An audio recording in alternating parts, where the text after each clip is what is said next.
देश में नफरत फैलाने वाले चिंटुओं भारत छोड़ो, देश में संविधान का अपमान करने वाले देश के गद्दारों भारत छोड़ो, देश के संविधान का, महिलाओं का, भाईचारे का, देश की एकता का और देश के तमाम इंसानियत का अपमान करने वाले भारत छोड़ो। आरएसएस बीजेपी का एक नेता बिट्टू बजरंगी नूह के मुसलमानों से कह रहा था कि मैं तुम्हारा दामाद हूं। सुप्रीम कोर्ट के मुख्य न्यायाधीश सुनवाई कर रहे थे मणिपुर के मामले को लेकर और 31 तारीख को सुबह इनका एक शर्मा जी आरपीएफ का जवान पहले एएसआई आदिवासी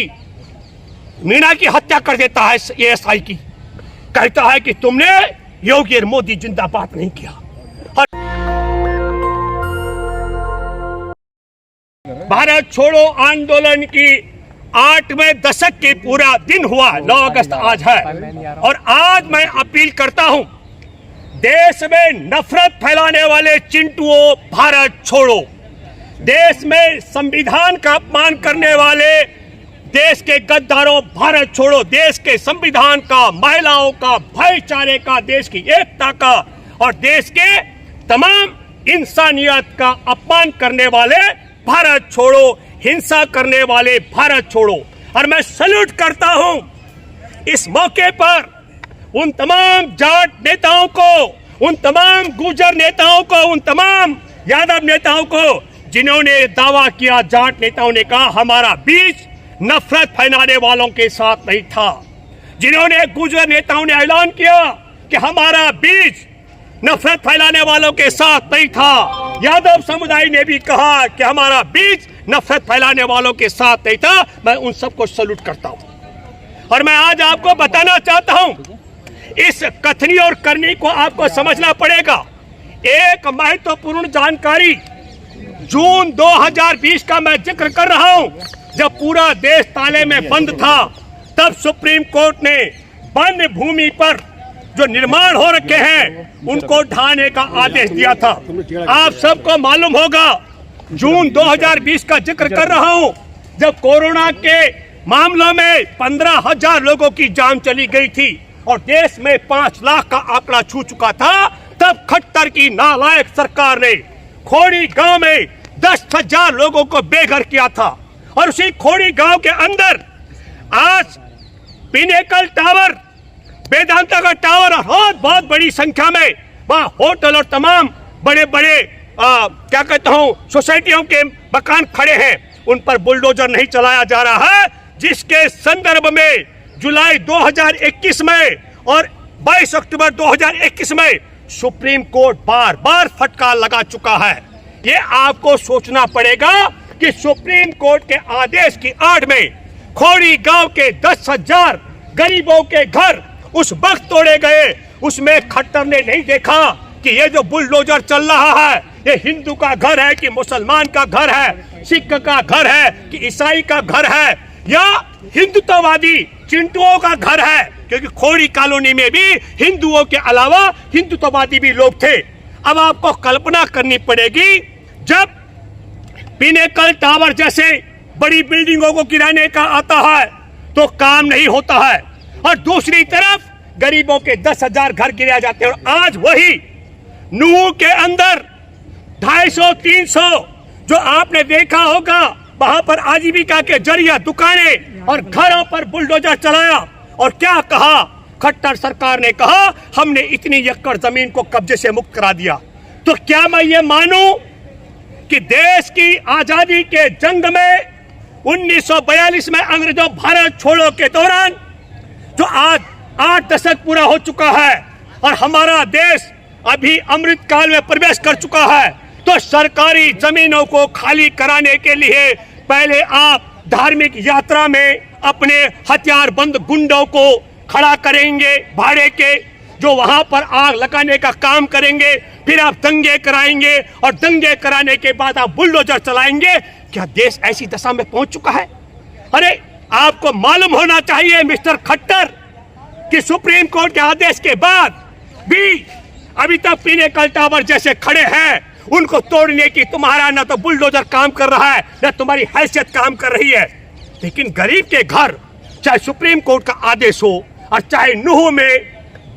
बिना गैर कानूनी तरीके से किसने अधिकार दिया। मैं तो अपील करता हूं हरियाणा चंडीगढ़ हाई कोर्ट के मुख्य न्यायाधीश से कि खट्टर पर एक एक ढांचे को एक एक घर को गिराने का हर जाना जुर्माना वसूला जाना चाहिए। अभी तय नहीं हुआ कौन दोषी और कौन दोषी नहीं है, लेकिन इसमें भी महत्वपूर्ण सवाल जो सबसे बड़ा मेरे आज की तारीख में आज निश्चित तौर पर देश के अंदर सबसे बड़ी अपील वहां पर मैं आप सब लोगों से अपील करता हूं। कई महिलाएं भी बढ़ चढ़ करके हिस्सा ले रहे हैं। योगिता जी वहां गई हैं, उन्होंने 75 साल के एक वृद्ध की जिसकी दुकानें जलाई गई, कंबल जलाए गए। मैं योगिता जी को सैल्यूट करता हूं और देशवासियों से अपील करता हूं कि योगिता जी के साथ में देश के तमाम करोड़ों मां बहनों को एकजुट होना चाहिए। और मैं वहां के हाई कोर्ट में जिस मसले को सुन रही है, ये गैर कानूनी कार्रवाई की गई है, इसको सोचना पड़ेगा। अभी भारतीय जनता पार्टी से जुड़े हुए एक कार्यकर्ता ने पूरी पोल खोल करके रख दी। जिस तरीके से रामनवमी से पहले मैंने दावा किया था कि उत्तर प्रदेश और गुजरात में दंगाई हत्यारे बलात्कारियों को रिहा करके रामनवमी के दिन दंगे कराने के लिए उससे पहले तलवारें बांटी गई थी, ठीक उसी तर्ज पर इस समय वहां पर जहां देश की आजादी की जंग से के लेकर आज तक कभी भी भाईचारे में कोई खटास न आई हो, वहां दंगा और पंगा कराने का षड्यंत्र करने के लिए पहले तलवारें बांटी गई। आपके माध्यम से बताना चाहता हूं कि भाई आरएसएस बीजेपी का एक नेता बिट्टू बजरंगी नूह के मुसलमानों से कह रहा था कि मैं तुम्हारा दामाद हूं, कि वह अपनी पत्नी को जानबूझ करके बता रहा हो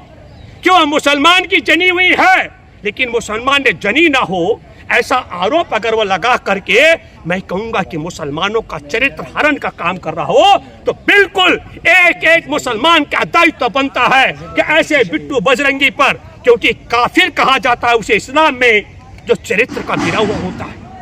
और फिर अगर कोई मुसलमान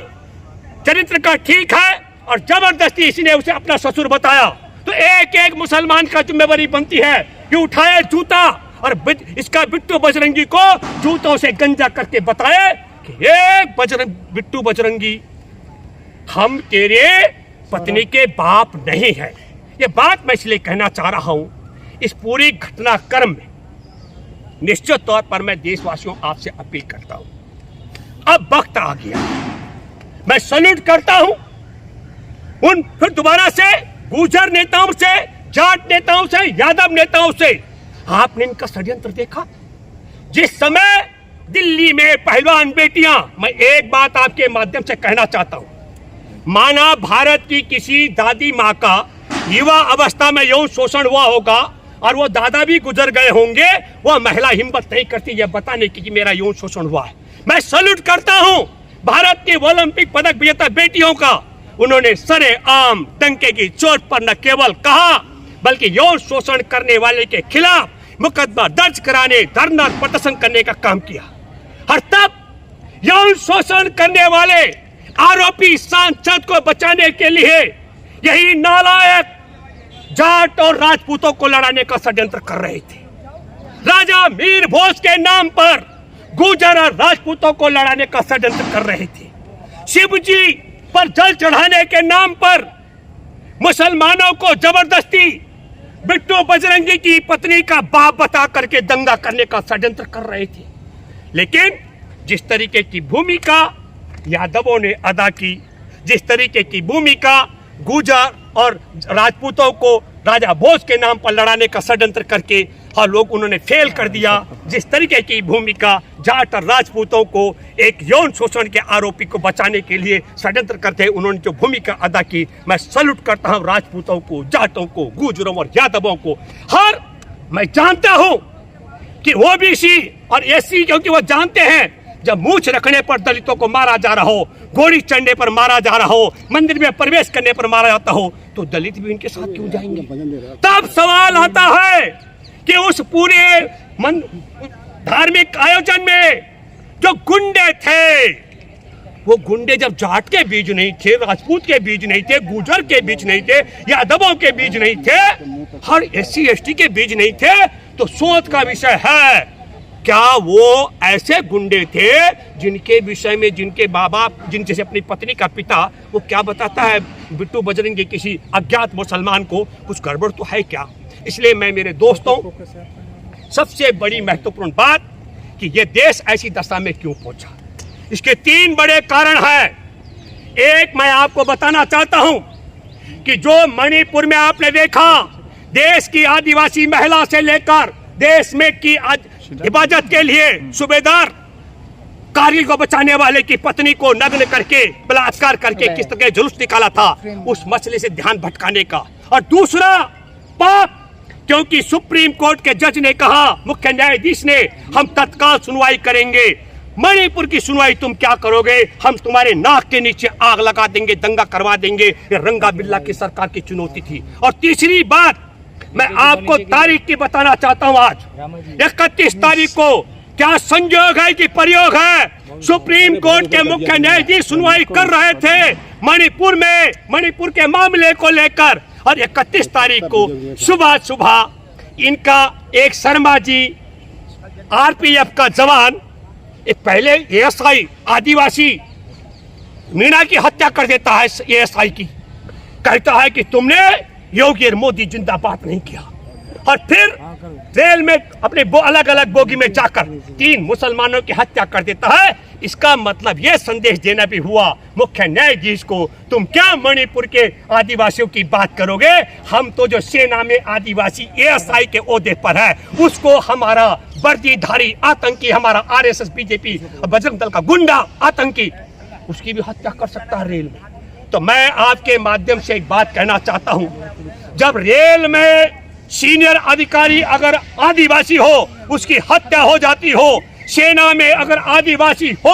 और आदिवासी देश की हिफाजत करे, उसकी पत्नी को नंगा करके बलात्कार करके जुलूस निकाला जाता हो, और सुप्रीम कोर्ट सुनवाई करता रहे, वोट बैंक बचाने के लिए हिंदू और मुसलमान कराने का षड्यंत्र किया जाता हो, तब मैं आपसे कहना चाहता हूं कारण क्या है।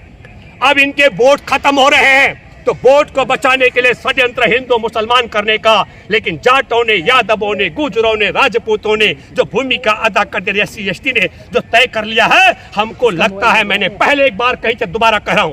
एक दिन मोहन भागवत ने ऐलान किया था, मुझे हिंदू धर्म में कोई कमी नजर नहीं आती है, और मैंने तत्काल कहा था जिसका DNA हिंदू में दलित से लेकर ब्राह्मण तक मिलता न हो और वो उनके ठेकेदार बन जाए, उसे धर्म में कमी कैसे नजर आएगी। धर्म में कमी देखनी हो तो तब देखना पड़ेगा जब हमारे देश में रामायण की रचना करने वाले महर्षि वाल्मीकि को डकैत बताया गया था, महाभारत में एकलव्य का अंगूठा कटाया गया था, और दलितों की महिलाओं को स्तन ढकने पर टैक्स लगाया गया था, और अभी नूह में हिंदू और मुसलमान कराया गया था। और आपको पता है कि मणिपुर में भारत की सेना के सूबेदार की पत्नी आदिवासी महिलाओं को बलात्कार करके नंगा करके जुलूस निकाला गया था, और उसके संदर्भ में संसद से लेकर के हर जगह मौन और सन्नाटा छाया था। ये बात आप सबको याद रखनी पड़ेगी। धन्यवाद। जय हिंद, जय जवान, जय किसान, जय श्री राम। नेशनल दस्तक की आपसे गुजारिश है कि अगर इसको बचाना चाहते हैं तो नेशनल दस्तक को सब्सक्राइब करने के लिए रेड कलर के सब्सक्राइब बटन को दबाएं, फिर बेल आइकन की घंटी दबाएं। नेशनल दस्तक को बचाने के लिए बहुत जरूरी है कि हर खबर को शेयर करें, लाइक करें, कमेंट जरूर करें।